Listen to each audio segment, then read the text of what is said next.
지금 그 앞에 모니터 잭이 고장이 나서 유튜브에서는 지금 잘 나오는데 여러분들은 지금 못 보실 것 같아요. 그래서 영광 구절이 나오면 뭐 들으시든지 아니면 그 여러분들이 그 핸드폰 유튜브를 보시고 참고하셔도 좋겠습니다. 자, 히브리서 11장 8절에서 10절 우리 한 절씩 교독하고 10절 같이 읽겠습니다. 시작. 저부터 읽겠습니다. 믿음으로 아브라함은 부르심을 받았을 때 순종하여 장래 유업으로 받을 땅에 나아갈새 갈 바를 알지 못하고 나아갔으며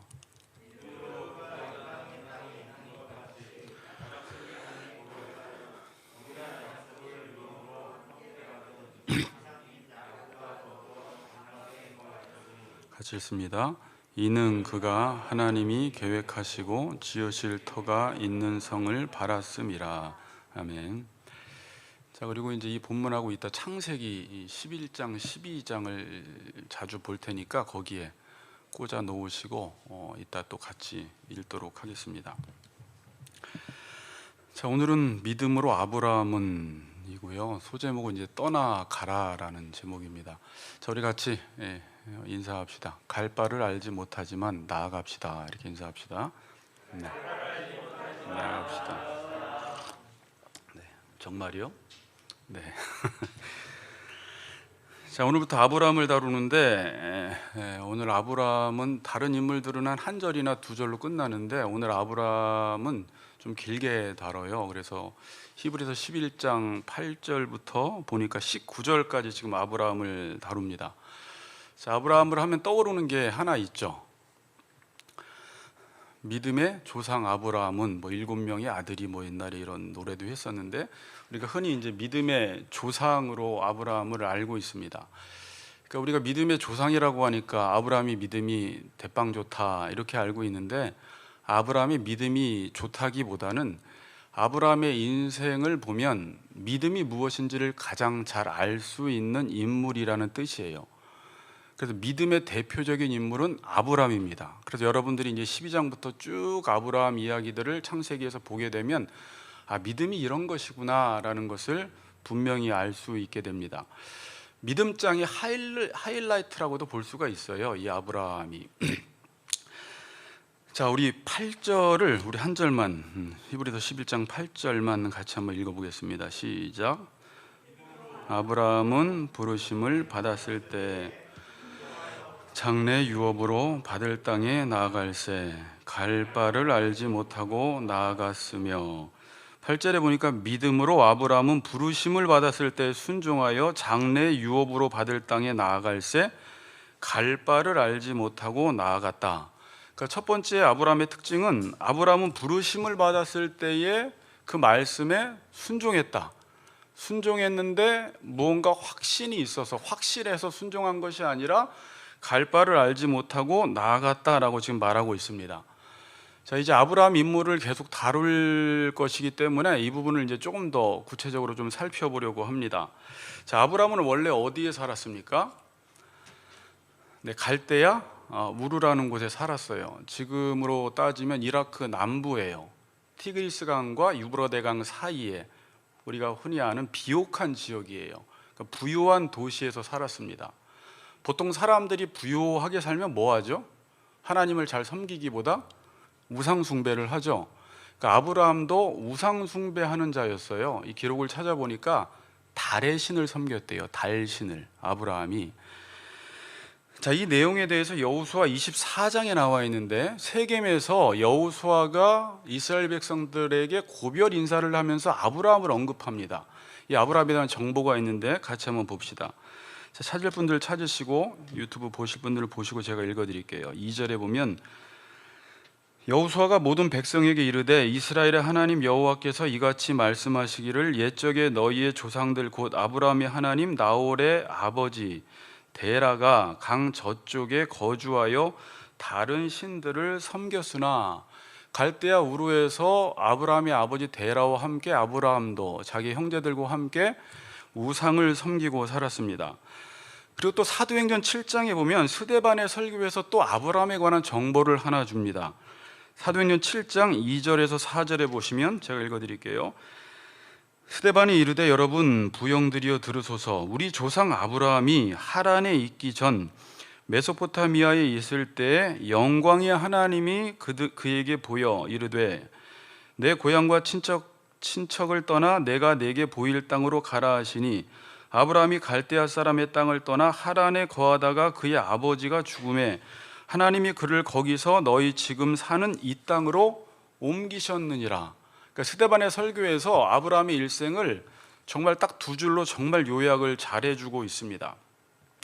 우상을 숭배하고 있는데 어느 날 영광의 하나님이 그에게 보여, 하나님이 아브라함에게 찾아오셨습니다. 영광의 하나님이 그에게 보여 말씀하셨어요. 이르시되 내 고향과 친척을 떠나 내가 내게 보일 땅으로 가라.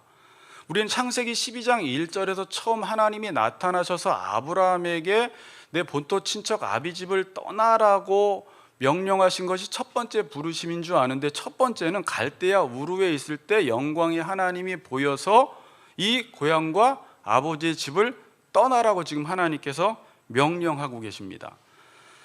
그리고 7장 4절, 사도행전 7장 4절에 보면 아브라함이 갈대아 사람의 땅을 떠나 하란에 거하다가 그의 아버지가 죽음에 하나님이 그를 거기서 너희 지금 사는 이 땅으로 옮기셨느니라. 자, 이 데라 이야기가 또 어디 나오냐면 창세기 12장 전에 11장 31절 32절에 나옵니다. 창세기 피셨죠?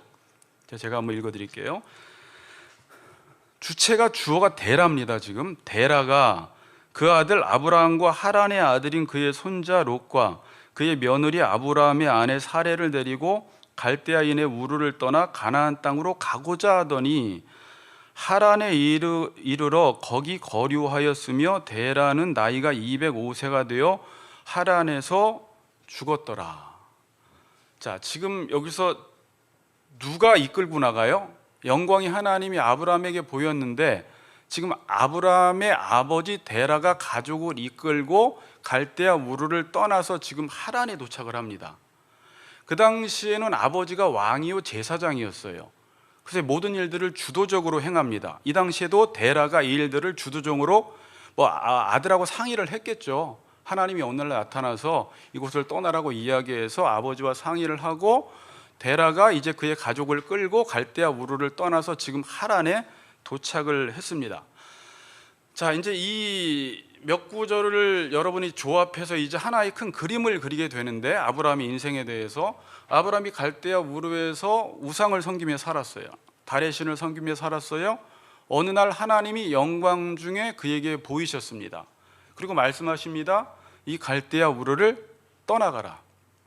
그래서 데라가 그의 가족 식구들을 이끌고 떠나다가 지금 가나안 땅에 들어가기 전에 가나안 땅 북쪽에 하란이 있는데 하란에 멈췄어요. 자, 하란에 멈춰서 이 하란에서 누가 죽어요?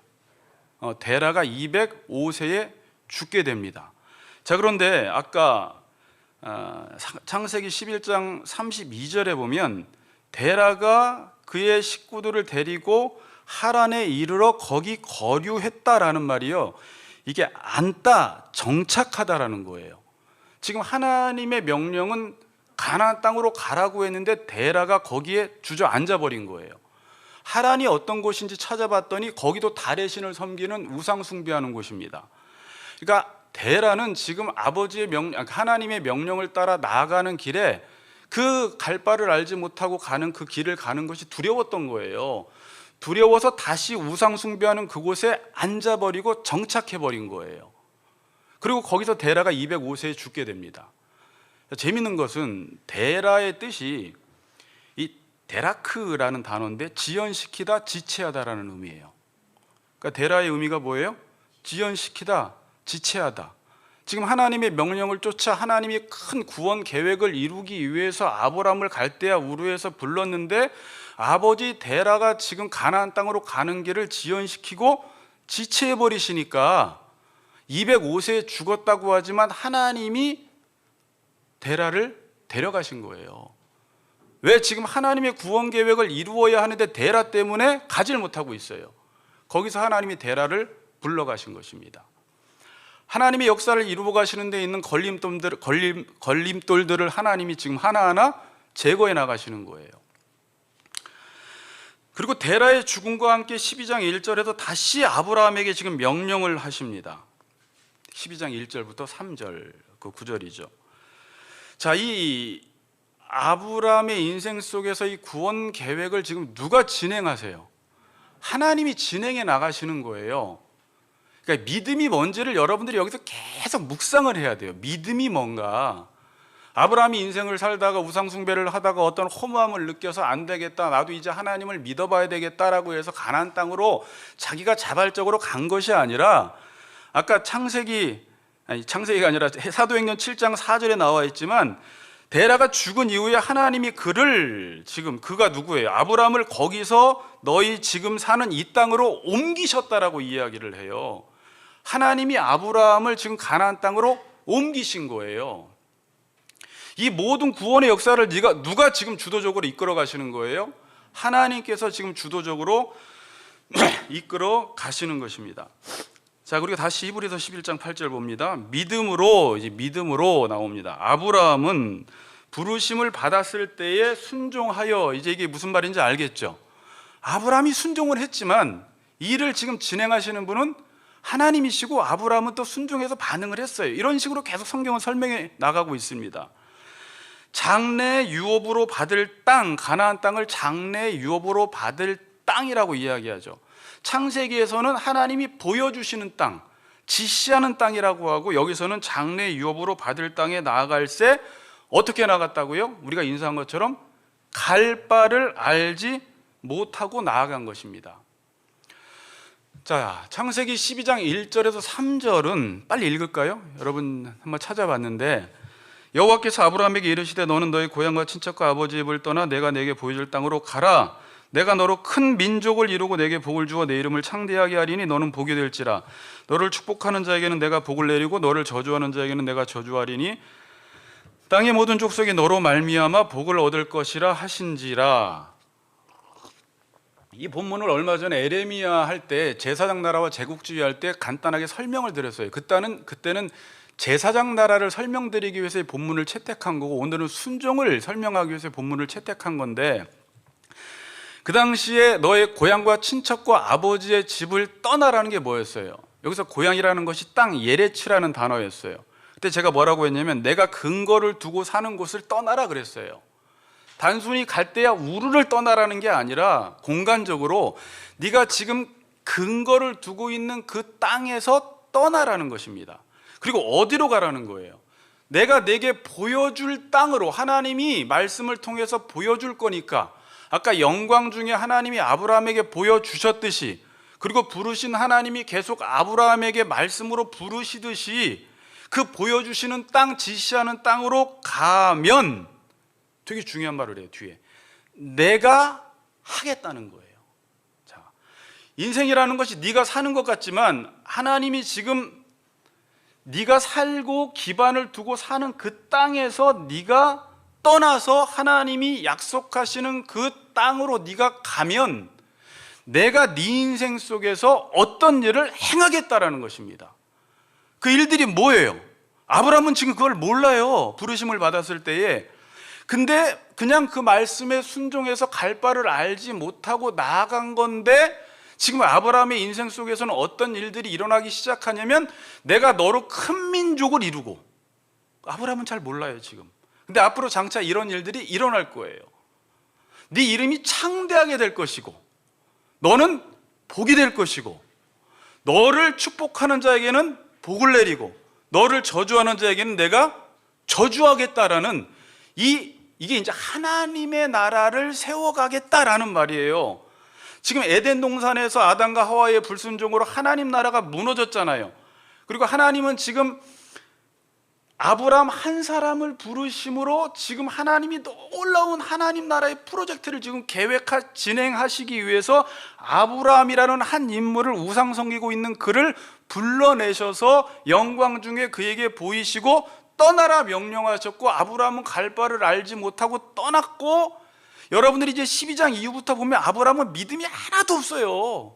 자기 막 와이프 막 그냥 팔아먹고 거기서 막 뭘 또 소유하고 또 믿음이 별로 없어요. 그냥 막. 근데 하나님이 계속 아브라함의 삶 속에서 다음 주부터 계속 살펴볼 거지만 삶 속에서 어떤 일을 지금 행하고 계시는 거예요. 내가 하리니. 그게 뭐예요?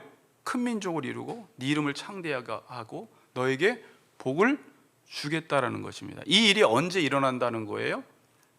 네가 기반을 두고 살던 그 곳에서 떠나서 계속 하나님이 지시하고 보여주시는 땅으로 가기만 하면 그때부터 네 인생은 네가 사는 게 아니라 하나님이 네 인생 속에서 놀라운 일들을 행하시겠다라는 것입니다. 이건 지금 우리에게도 그대로 적용되고 있어요.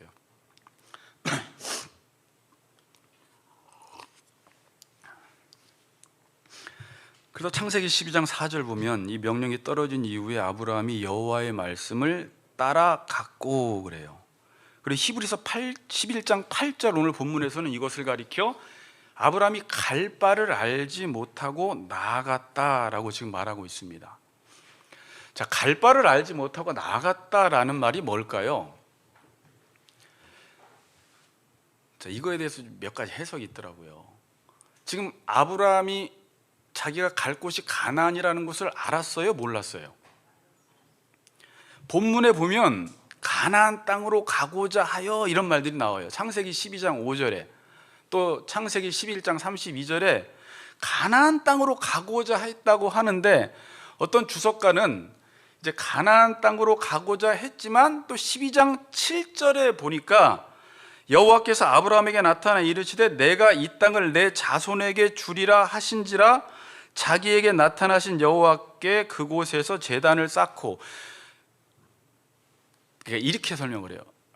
가나안 땅으로 갔긴 갔지만 이 땅이 그 땅인지는 몰랐다가 12장 7절에서 하나님께서 아브라함에게 나타나서 이 땅을 내 자손에게 주리라 라고 했을 때 그 땅이 하나님이 주신 땅으로 알고 있기도 하고, 또 어떤 분들은 아브라함은 가나안 땅이라는 것은 알고 있었지만 갈 바를 알지 못했다라는 것은 단순히 어떤 장소, 그 목적지를 알지 못했다라기보다 지금 내가 그곳으로 가기는 가지만 그곳이 지금 어떠한 상황인지, 어떠한 땅인지, 어떠한 상태에 있는 땅인지, 내가 가서 무엇을 해야 될지, 하나님이 그곳에서 어떠한 일을 행하실지는 아브라함도 전혀 모르는 상태 속에서 전혀 예상이 안 되는 그곳으로 갈 바를 알지 못하고 떠났다라는 거예요. 그렇겠죠. 여러분들도 뭐 선교지를 간다거나 이민을 간다거나 했을 때 당연히 그 나라에 대한 정보는 어느 정도 조사를 하지만 거기서 어떤 일이 발생될지, 내가 사는 것이 구체적으로 어떤 곳인지 모르잖아요. 그래서 두려움이라는 게 있잖아요.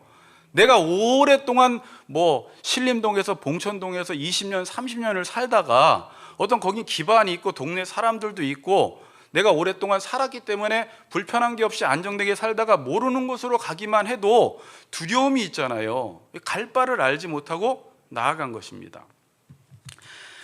이게 부르심의 특징이에요.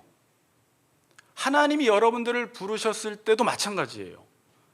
여러분들이 예수를 믿으면 이제 부르셨다라고 해요. 하나님 여러분들을 우리가 부르심에 합당하게 살아라 이렇게 우리가 에베소 4장 1절에서 배웠잖아요.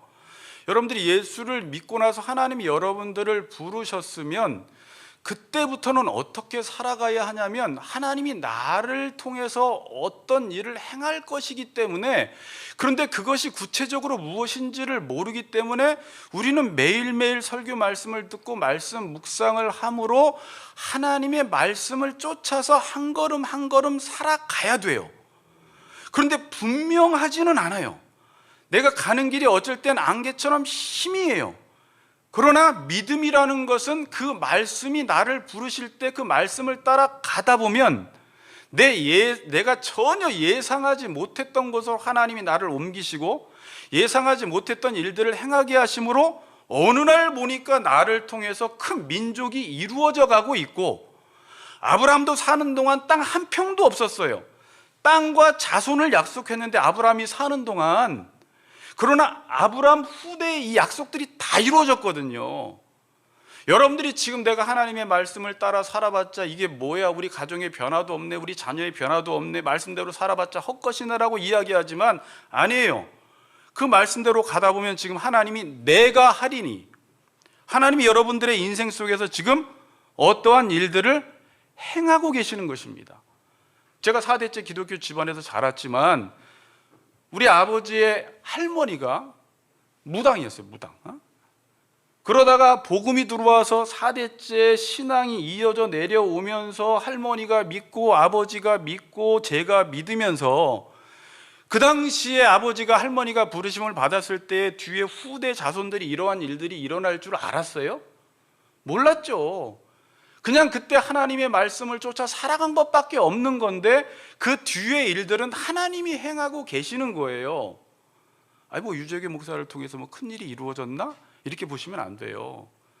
제가 지금 전한 복음의 씨앗들이 뿌려져서 수많은 젊은이들과 여러분들에게 뿌려져서 또 그들이 커서 그 자손들에 통해서 또 그 자손들을 통해서 그 수많은 사람들이 그 후대의 그 자손들을 통해서 어떤 일이 지금 이루어지는지는 모르는 거예요. 저는 지금 씨를 뿌리고 있는 것 뿐이죠. 갈 바를 알지 못하고 나아갔다라는 것은 그냥 막연하게 그냥 정처 없이 떠돌아다니라는 말이 아니에요. 그건 부르신 분이 계시기 때문에, 또 계속해서 하나님은 부르신 이후에 계속해서 말씀으로 우리를 부르시거든요. 그 내가 하겠다의 하나님을 따라가라는 것입니다. 그럼 여러분 인생 속에서 놀라운 일들이 일어나기 시작해요. 내가 너로 큰 민족을 이루고 내게 복을 주어 내 이름을 창대하게 하리니 너는 복이 될지라. 저는 예전에 에레미야 설교할 때도 이 본문을 묵상했었지만 내가 하겠다라는 말이 그렇게 크게 다가왔는데 오늘 더 크게 다가오더라고요.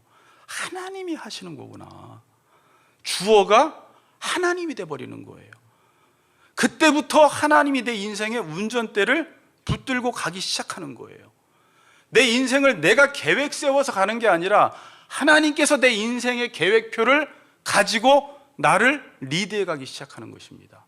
나를 앞서 행하기 시작하세요. 그런 일들이 우리의 삶 속에 일어나는 것입니다. 자, 그럼 인생의 주어가 언제 나에서 하나님으로 바뀌는 거예요, 여러분? 예수를 믿어도 내가 살 수 있어요. 내 힘으로, 내가 계획을 세워서, 내가 삶의 기반을 튼튼하게 만들어서 그 힘을 가지고 살아가는 사람이 있어요. 그런데 언제 나에서 하나님으로 주어가 바뀌게 돼요? 본문을 통해서 볼 때, 떠나서 갈 때. 네가 기반을 두고 살던 그곳에서 떠나서, 아브라함에게는 갈대아 우르를 떠나서 하나님이 보여주시는 땅, 지시할 땅으로 갈 때 주어가 나에서 하나님으로 바뀌는 놀라운 일이 있다라는 것이에요. 떠나가지 않으면 교회는 다니지만 여전히 내가 내 인생의 주어로 살아가는 것입니다. 자, 그러니까 이제 묵상하세요. 기반을 바꾼다라는 말은요, 꼭 공간적 이동만을 말하지 않아요. 물론 오늘 말씀을 듣다가 갑자기 이정민 집사님에게 선교사로 나가라, 중국으로 가라, 하나님이 갑자기 말씀을 듣다가 그런 음성을 주세요. 이게 남 얘기인데 어느 날 그 말씀이 내 얘기로 들릴 때가 있어요. 내가 가야 되겠다라는 강력한 소원을 하나님이 주세요. 그래서 선교지로 나가도 기반을 바꾸는 건데요, 선교지로 나가도 목회를 해도 성도가 교회를 나와도 기반을 바꾸지 않을 수가 있어요. 기반을 바꾼다는 건 뭐예요? 내가 내 생각과 계획대로 살지 않고 하나님의 부르심을 따라, 하나님의 계획을 따라, 하나님의 약속을 따라 살아가는 것이 기반을 바꾼 거예요. 여러분은 어떠세요?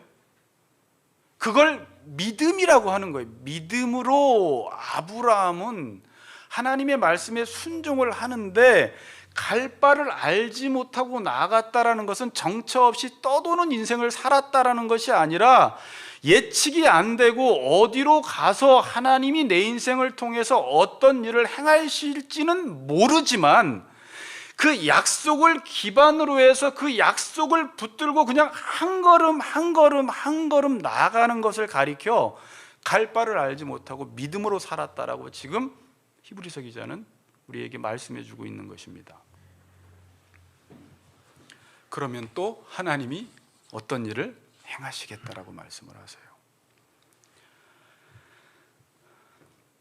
자, 일반 사람들이 보통 살아가는 방식이 어떻죠?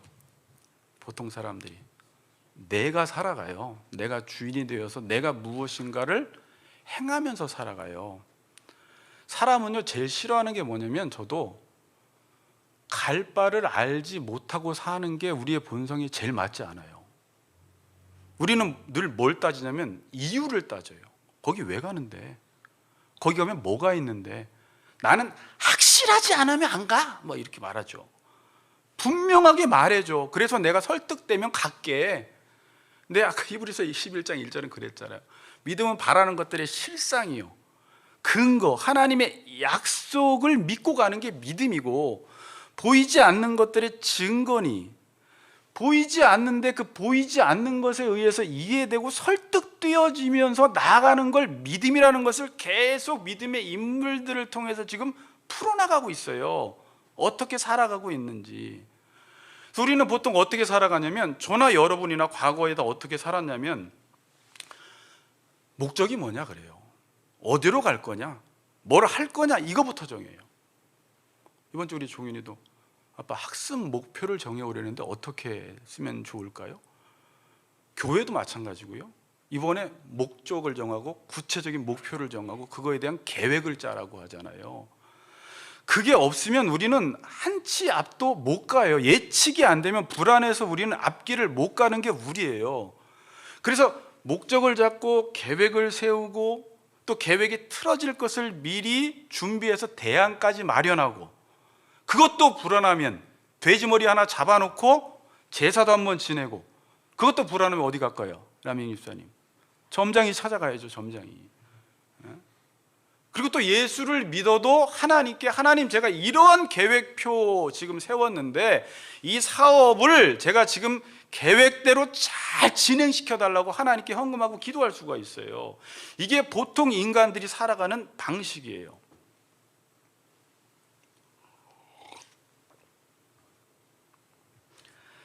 그래서 어떤 일을 할 때 계획서가 없으면, 확실하지 않으면, 분명하지 않으면 불안해서 가지를 못합니다.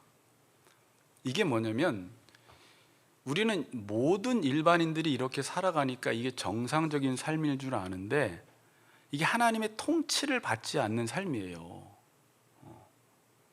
내가 나의 인생을 통제해 보려고 하는 거예요. 모든 것들을, 현재건 미래건 예측해서 준비해서 내 모든 미래까지 내가 지금 준비해서 통제해 보려고 하는 거예요. 여기에는 지금 하나님이 개입할 요소가, 개입될 여유가 없어요. 내가 내 인생을 살아보려고 하는 것입니다. 그래서 사람들은 계속 갈 바를 정해요. 안전장치를 마련해요. 최대한 안전하게 가려고 합니다. 그렇지 않아요? 이러한 자들의 삶의 방식이 정확하게 하나님을 떠난 자들의 삶의 특징이에요. 자, 창세기 4장 16절은 단순하지만 되게 중요한 본문이에요. 아담과 하와가 하나님의 통치받기를 거부하고 가인이 아벨을 죽인 이후에 가인 계열의 사람들이 어떻게 살았냐를 이야기하면서 4장 16절의 첫 번째 구절이에요. 이게 정의요 명제예요. 가인이 하나님을 떠나 어디에 거주해요? 노 땅에 거주하였더니, 이 거주하다라는 단어와 아까 하란에서 데라가 거주했다, 거류했다라는 단어가 똑같아요. 그러니까 가인의 후손들의 특징은 하나님을 떠나서 그 바로 다음 구절에 성을 쌓는 삶을 살아가요. 왜 성을 쌓을까요? 왜 성을 쌓아요? 롯이 뭐라고 했어요? 방황하고 유리하는 거예요. 삶의 목적을 잃어버렸어요. 하나님이 없는 인간은 삶의 목적을 잃어버리게 돼요. 그래서 성 쌓는 자체가 목적이 돼 버려요. 사람들은 이게 목적인 줄 아는데 이건 목적이 아니에요. 이 세상에서 우리가 먹고 사는 건 원래 수단이에요. 하나님이 우리에게 보여주시는 곳으로 가기 위한 수단에 불과한 건데, 하나님을 떠난 이후에 방황하고 유리하고 목적이 없으니까 이 땅에서 성을 쌓아서 수많은 안전장치를 마련해서 이 땅에 앉아버리려고 하는 거예요. 거류하려고 하는 거예요. 거주하려고 하는 거예요. 하나님은 이러한 삶의 방식을 제일 싫어하세요. 이게 확대된 것이 바벨탑이에요. 그래서 성이 없으면 불안해서 못 살아요. 왜 불안해요? 하나님이 있는데 하나님이 안 계시니까, 목적이 없으니까, 갈 곳이 없으니까, 이 땅을 내 인생 고향으로 알고 여기서 모든 것들을 다 누리려고 하는 거예요. 그래서 성을 쌓는 삶을 살아가는 거예요. 여기에 머무르려고 하는 것입니다. 제가 창세기를 쭉 읽다가 뒤에 롯이 멸망당할 때 특징이 머무르려고 해요. 롯의 아내도 사위들도 그 성을 떠나지를 못해요. 지금 위에서 불이 떨어져서 하나님이 지금 그들을 구원해 주려고 하는데도요, 자꾸 뒤돌아봐요. 미련이 너무 많이 남은 거예요. 자신들의 삶이 불확실하기 때문에 사람들은 계속 확실한 것을 찾습니다. 그렇지 않아요, 여러분? 마음의 안정이 언제 오냐면요, 지금 모든 돌아가는 것들이 내 계획대로 잘 돌아갈 때 우리는 얼굴에 웃음이 확 펴요. 근데 내 계획대로 살아가는데 조금만 차질이 생기면 엄청나게 불안해져. 잠도 안 와요. 재정적으로 좀 어렵다든지, 내가 지금 계획한 일들이 진행이 안 되든지. 그래서 사람들은 확실한 삶을 찾기 위해서 어떻게 할까요? 확실한 기반을 마련하려고 하는 게 인생이에요. 근데 이 땅에 확실한 게 있어요, 없어요? 확실한 게 없어요. 믿음은 계속 설명드리지만 기반 자체가 약속 위에 있지 않으면 모든 게 흔들린다는 거예요. 이 세상에 확실한 것은 하나님의 영원한 말씀밖에 없다는 거예요. 그런데 사람들은 말씀의 근거 위에 자신의 집을 짓는 것이 아니라, 지금도 자신 스스로 확실하다고 하는 것을 근거로 두고 거기에 자신의 인생의 집을 세워보는 것입니다. 근데 언제 우리가 울게 돼요? 내가 그렇게도 믿었던 기반과 근거가 흔들려 버리면 내 인생 전체가 흔들려 버리는 거예요.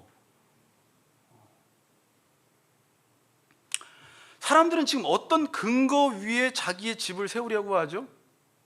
역사적으로 볼 때는 이성이라는 근거 위에 세워보려고 해요. 근데 아니었구나, 이게 아닌 게벼 이래요. 그 다음에 경험이라는 근거 위에 세워보려고 해요. 아, 경험도 불확실해. 과학이라는 근거 위에 세워보려고 해요. 근데 과학도 또 다른 실험을 해서 또 다른 이론이 나와서 그게 입증이 돼버리면 또 뒤집어지는 거예요. 근거가 또 무너지는 거예요. 그 다음에 상대주의? 근거 위에 세워보려고 해요? 이건 근거가 아니에요. 이건 근거가 없다는 말이거든요. 개인적으로는 어떤 거를 마련해요? 저는요, 이렇게 친구들이나 누구랑 대화를 하다가 되게 평범하게 사는 것 같은데요, 쭉 대화를 하다 보면 뒤로 안전장치를 엄청나게 마련해 두고 살아요. 깜짝 놀라요. 그래서 보험도 잔뜩 들어놓고요, 이쪽엔 투자도 해놓고요, 이게 무너지면 다음 계속해서 안전장치를 마련해놔요. 부동산도 마련해놓고요, 또 이게 무너지면 그 다음 대안. 그래서 자기의 삶을 불안하지 않도록, 확실하도록, 그래야지 확신을 가지니까 그 모든 것들을 마련해놓고 사는 거예요. 지금 이 세상은 우리가 믿었던 근거들이 점점 흔들리고 있습니다. 잘 보세요. 지진이라는 것도요, 단순한 지진이 아니에요. 하나님이 그거 지진을 통해서 어떤 메시지를 줘요? 이번 주에도 일본에 큰 지진이 일어났죠. 한 7.4 정도의 규모의 강진이었는데, 이 세상은 흔들린다는 거예요. 영원하지 않다는 거예요. 언제 무너질지 모른다라는 것을 우리에게 알려주는 거예요. 이 땅에 전쟁이 안 일어날 것 같아요? 몇 나라가 동맹하면 전쟁이 안 일어날 것 같아요? 미국을 근거로 삼으면 전쟁이 안 일어날 것 같아요? 하나님이 한 지도자를 또라이 만들어 놓으면 이 세상 엉망돼 버려요. 하나님이 김정은 마음속에 바로 같은 마음을 넣어주면 엉망이 돼 버리는 거예요. 순식간이에요. 저는 이제 코로나를 통해서, 코로나가 지금 코로나 팬데믹이 2년이 지금 넘어가면서 그동안 인간이 근거로 삼았던 것, 확실하게 붙들었던 것이 점점 흔들리고 있는 걸 보게 돼요. 이게 아니었구나. 인간은요, 항상 어떤 생각을 가지고 살았냐면, 어떤 상황이 안 좋으면 자신이 상황을 바꿀 수 있다고 생각을 했어요. 자신이 스스로 통제할 수 있다고 생각을 했어요. 그래서 모든 것들을 다 통제해 보려고 했는데, 이 코로나를 통해서 깨닫는 게 뭐냐면 2주 후가 예측이 안 되는 거예요. 정부의 방역 지침에 따라서 그냥 백성들은 막 춤을 춰요. 예전에는 미래가 보였어요. 앞길이 앞으로 어떻게 가겠다, 미래학자들의 말을 들어보면 10년 후에 20년 후엔 이렇게 되겠구나라고 하는데, 지금 2주 후의 일을 몰라요. 우리가 그동안 믿고 살아왔던 모든 것들이 근거가 다 흔들려 버리는 거예요. 확실한 게 없어요. 안 그런가요? 지금 불안한 거예요. 그래서 2020년, 21년 대중들이 접하는 감정 1위가 뭔지 아세요? 감정. 지금 사람들의 감정 1위. 우울증, 공황장애, 중독 현상 많이 일어나요. 지금 코로나로 인해서 우울, 공황장애, 중독이 많이 일어난대요. 지금 집에만 있다 보니까 이상한 걸 많이 하는 거예요. 혼자서 거기에 빠져버려서. 근데 답답함이래요. 답답함. 너무 답답하다는 거예요. 삶이. 우리는 예수라도 믿으니까, 말씀이라도 보니까 앞길이 하나도 보이지 않다가 기도하는 가운데 말씀 듣다가 앞길이 환하게 보이거든요. 하나님의 약속이 어떻게 이루어지는지, 오히려 하나님의 약속이 정확히 이루어지는 것들을 보면서 약속대로 가고 있구나 라고 안심을 하게 되는데, 믿지 않는 사람들은 답답한 거예요. 지금 한 치 앞도 보이지 않는 거예요. 어디로 가야 할지, 무엇을 해야 할지, 앞으로 어떻게 살아가야 할지, 이 코로나는 끝날지, 계속될지, 멈출지, 위드 코로나가 오면 잘 될지, 교회는 앞으로 계속 성도들이 올지 말지, 이러다 교회가 무너지는 게 아닌 건지, 하나님은 지금 종말의 때 1년 남은 건지 2년 남은 건지. 우리 종현이는 나 살아있는 동안은 종말이 안 올 것 같아, 아버지. 그런데 그건 모르는 일이죠. 그건 그랬으면 좋겠는 거죠. 주님이 내일 오실지 모르죠. 왜냐하면 지금 너무나 모든 징조들이 다 주님이 오실 징조들만 일어나고 있거든요.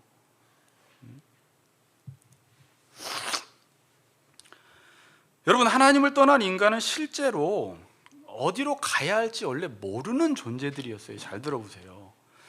인간이 지금 가겠다고 발악을 하는데, 해보겠다고 열심히 사는데, 원래 인간은 어디로 가야 될지를 몰라요. 아까 가인이 하나님을 떠나서 노 땅에 거주하듯이 방황하고 유리하잖아요. 이사야서 53장 6절에 보면 우리는 다 양 같아서 그릇 행하여 각기 제 길로 갔다 그러잖아요. 이 그릇 행했다가 방황하다라는 의미예요. 인간은 그냥 가만히 놔두면 목적 없는 양처럼 낭떠러지로만 가고요, 사자밥이 되고요, 어디로 가야 될지를 원래 모르는 존재가 인간이에요. 인간이 교만해서 내가 뭘 해보겠다고 하는데 해봤자 쓰레기만 다 배출해요. 문제투성이만 만들어요, 이 세상을. 인간은 원래 뭘 못합니다, 여러분.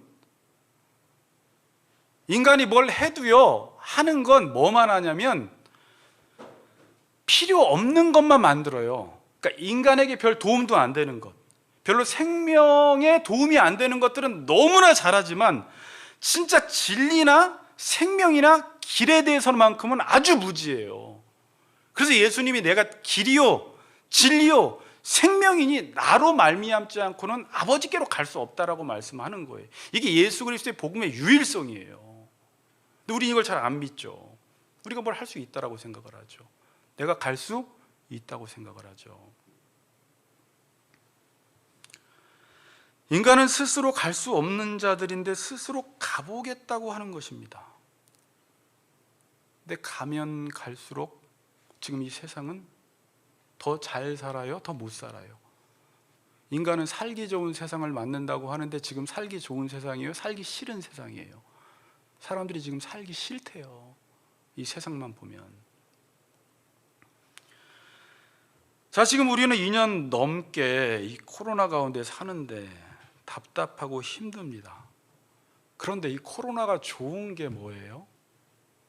오늘 말씀을 빗대어서 묵상할 때 갈 바를 알지 못하게 만들어 놨어요. 그러니까 원래 인간은 갈 수 없는데 스스로 가보겠다고 지금까지 열심히 갔잖아요. 근데 코로나가 딱 닥치는 순간 우리는 못 가는구나라는 걸 지금도 이 길이 길인가 저 길이 길인가 이게 대안인가 막 헤쳐보려고 하고 상황을 통제해보려고 하고 상황을 바꿔보려고 하는데 안 되는 거예요. 우리 종인이 와서 그랬는데 저기 어제 차 타고 가다 이런 질문을 해요. 아빠가 문 대통령이면 지금 어떤 정책을 내세웠겠냐요. 그러니까 지도자가 바르게 어떤 대안을 내세우면 이 코로나를 잘 통제할 수 있지 않을까라고 생각을 할 수 있겠지만 누가 대통령이 돼도 지금은 이걸 통제를 못해요, 여러분. 인간이 예측할 수 있는 게 인간의 능력의 범위를 벗어난 일이에요. 지금 이 일들은 지금까지는 인간의 능력으로 웬만한 일들은 했죠. 근데 지금 이 부분은 되지가 않아요. 정부도 갈 바를 알지 못하고 대통령도 갈 바를 알지 못하고 지금 모든 백성들이 답답해하고 있습니다. 갈 바를 알지 못해서. 그래서 사람들이 지금 두 부류로 나누어진대요. 첫 번째는 갈 바를 알지 못하니까 어떻게 살까요? 모든 것을 나를 위해 더 사용을 한대요. 이건 제가 통계 자료를 더 찾아본 거예요. 그래서 지금 사람들이 미래가 어떻게 될지를 모르니까 그냥 현재에 집중해서 살자의 사람들이 생겨나기 시작했어요. 그래서 도표가 하나 있었는데 여행 가는 사람들이 43.4% 엄청나게 늘었대요. 전자제품 42.9%를 막 사대는 거예요. 그 다음으로 음식 먹거리가 37.9%, 또 옷을 그렇게 많이 산대요. 이번에도 여행 풀린다고 하니까 여행객들이 얼마나 몰리는지 몰라요. 의류가 36.4%, 패션 잡화가 33.5%. 그러니까 계속 이 답답한 것들을 소비로 푸는 거예요. 미래는 나 어떻게 될지를 몰라. 오늘 그냥 먹고 즐기자는 거예요. 두 번째 그룹은요. 미래가 어떻게 될지를 모르니까 불안하니까 미래를 더 준비하는 거예요. 그래서 어떤 그룹이 생겨났어요? 투자하는 그룹이 생겨난 거예요. 삶이 너무 불안하다 보니까 주식, 코인, 부동산 다 투자를 해서 내 미래를 준비하려고 하는데 이번 주에도 뉴스에 하나 나왔죠. 젊은이가 코인 하다가 망해가지고 생활비가 없어서 금은방을 무식하게 털더라고요. CCTV 보니까 막 털다가 자기가 갖고 가던 그 쇼핑백에서 확 떨어지면서 그냥 목덜미가 저보다 붙잡혀갔는데 이런 사회 문제들이 발생하게 되는 거예요. 하나님을 모르는 사람들, 갈 바를 알지 못할 때 하나님을 모르는 사람들은 딱 두 가지, 소비하고 투자하는 거예요. 자, 그런데 우리가 지난 시간에 살펴보았듯이 롯데나 노아 때나 사람들이 살던 방식이 뭐예요? 소비하고 투자더라고요. 먹고 마시고 시집가고 장가가고 먹고 마시고 하는 거죠. 두 번째는 뭐예요? 사고 팔고 집 짓고 심고 투자하는 거예요. 정확하게 주님이 오시기 전에 심판이 임하기 전에 살아가는 사람들이 살아가는 방식이 딱 두 부류예요. 근데 하나님의 백성들은 이때 어떻게 살아야 돼요? 갈 바를 알지 못할 때 하나님을 믿지 않는 사람들은 답답하니까 소비하고 투자하지만 하나님을 믿는 백성들은 지금까지 하나님은 말씀을 통해서 우리에게 갈 바를 계속 알려줬어요. 근데 우리도 마치 롯의 사위들처럼 한 귀로 듣고 한 귀로 흘려버렸어요. 기반에서 떠나지 않았어요. 여전히 내 삶의 기반은 내가 준비해 놓은 것 위에 내 삶의 기반을 두고 살아갔어요. 그리고 말씀은 그냥 정보로 듣기만 했던 거예요. 하나님의 말씀을 듣고도 떠나지 않았어요. 움직이지 않았어요. 약속을 따라 살지 않았어요. 갈 바를 알지 못하고 아브라함처럼 믿음으로 살지 않았습니다. 그러다가 정말 하나님이 이대로 더 가다가는 정말 큰일 나니까 어쩌면 코로나를 통해서 갈 바를 알지 못하게 만든 다음에 이때 믿는 사람들은 어디로 가야 될지를 알지 못하니까 어디로 가라고 인도하시는 오히려 하나님을 붙드는 기회가 되는 거예요. 그렇지 않습니까? 여러분들이 지금 어떻게 반응하세요? 나 지금 아무것도 내가 할 수 있는 게 없어. 내가 해봤자 내 인생 통제가 안 돼 라는 생각이 드는 순간, 맞아, 하나님이 하시지. 하나님은 여전히 어제나 오늘이나 동일하신 분이고 그분의 약속을 이루어가는 분이고 지금 이 세상도 하나님의 손 아래에 있고 이 모든 것들도 하나님의 약속을 이루기 위한 하나의 과정이구나라는 것을 알고, 내가 교만하게 잘못 살았구나, 내가 지금까지 하나님의 말씀을 들었는데 허투루 들었구나, 인생의 막다른 길에 딱 다다르게 되면 하나님 도와주세요. 내가 안 하겠습니다. 이제 하나님이 하세요. 내 인생의 기반과 근거를 다른 것 위에 두지 않고 약속 위에 두겠습니다. 그때부터 말씀 보는 자세가 달라지고요, 설교 듣는 자세가 달라져요. 그리고 그 말씀을 들으면 이전에는 그냥 내가 세워놓은 기반이 있기 때문에 말씀을 들어도 휙 던져버렸다가 이제는 그 말씀을 내 기반 위에 하나씩 벽돌을 쌓기 시작하는 거예요. 코로나가 지금 이런 믿지 않는 사람들에게는 심판이지만 정말 하나님을 믿는 사람들에게는 구원이 될 수가 있는 거예요. 항상 이 두 가지 일이 같이 일어나요.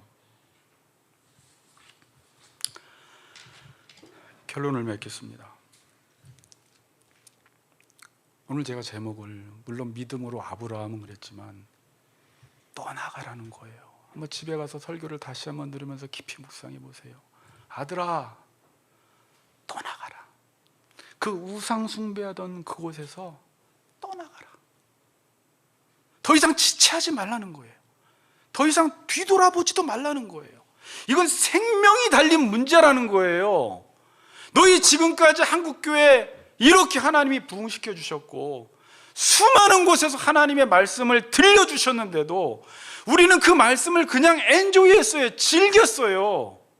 그 말씀을 나의 삶의 기반으로 삼지 않았어요. 그 말씀을 경외하지도 않았어요. 두려워하지도 않았어요. 그냥 교회만 다니는 썬데이 크리스찬으로 산 거예요. 다시 하나님은 이 코로나를 통해서 우리에게 주시는 말씀이 떠나가라는 거예요. 내가 내게 보여줄 땅, 지시할 땅으로 가라는 거예요. 여러분, 몸은 안 떠날 수 있어요. 여전히 집에 가면 똑같이 공부방 하세요. 똑같이 영환이 유닛 키우세요.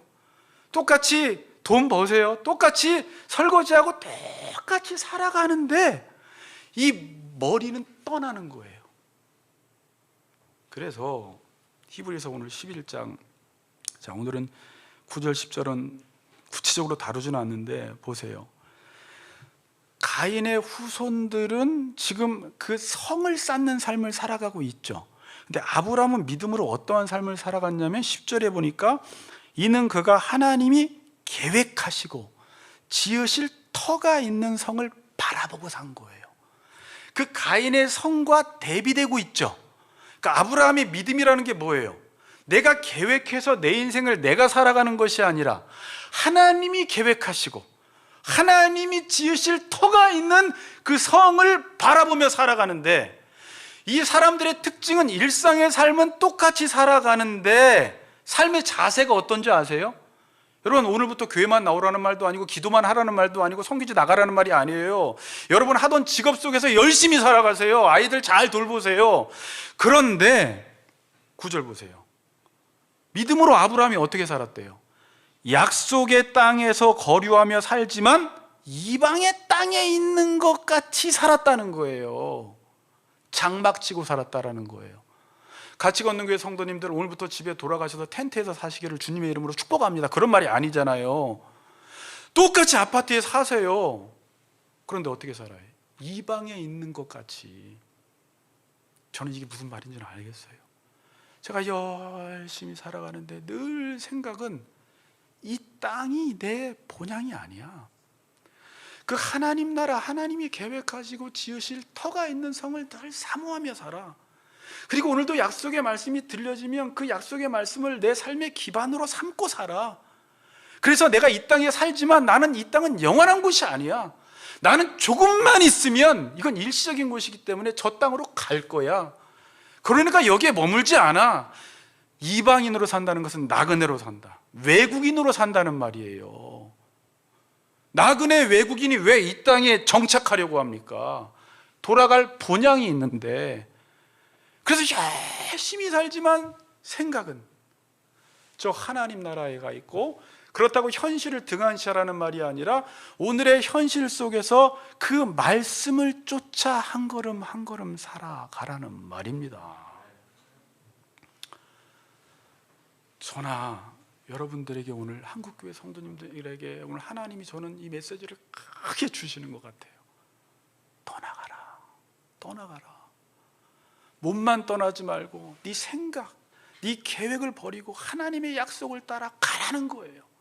가정주부로서 오늘도 집에서 살지만 생각은 하나님의 말씀을 쫓아 계속 살아가라는 거예요. 이 사람들의 삶 속에서는요, 내 삶이 갑자기 무너지고 내가 살던 어떤 기반이 무너져도 완전히 흔들리지 않아요, 여러분. 왜? 내 삶의 소망을 하나님이 계획하시고 지으실 성을, 그 터를 바라보고 살았기 때문에 다시 내 발을 그 터 위에 딱 안착시킴으로 거기서 또다시 안정감을 누려요. 옆에 사람과 인사합시다. 이제 떠나갑시다. 떠나갑시다. 네, 떠나가심으로 하나님의 약속의 성취자들이 되시기를 주의 이름으로 축복합니다.